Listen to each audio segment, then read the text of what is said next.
Hey, it's Greg Burdine, pastor of Faith Baptist Church, with something for you to consider today. I'm looking at the third chapter of Hebrews this week and finding some interesting things to challenge me, and I hope it challenges you.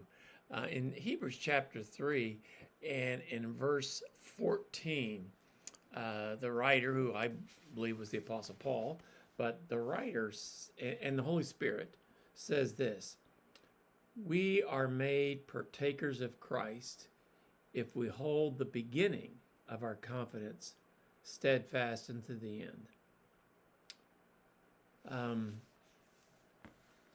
We're blessed not only that we begin our Christian life in the right way, but that we end our Christian life in the right way.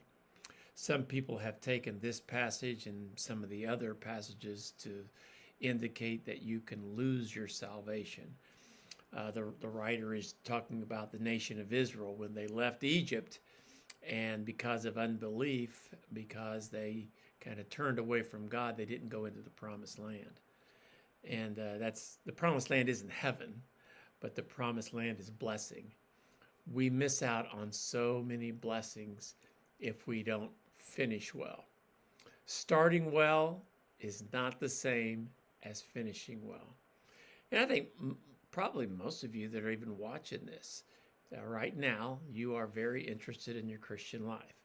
Right now, you are probably involved in your own personal life with Jesus, and you're moving forward. But just because you're moving forward now doesn't mean that you're not going to have a time that you're going to step back. Endurance is the mark of genuine faith. Salvation produces perseverance, not perfection, but we are persistent in our faith.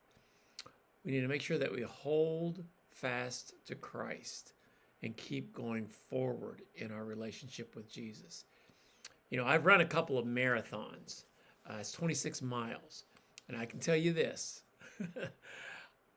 When you start the race, you have a lot of energy. But it's not how you start the race. It's how you end the race. Because unless you end the race, you don't get the prize. We need to finish the race. You finish strong, going out fast, getting a great first mile, second mile. But you're liable to collapse before the finish. The race is not won at the starting line. It's won at the finish line. And I hope you just look at your own life. Are you marching forward in your Christian life, or are you kind of like coasting?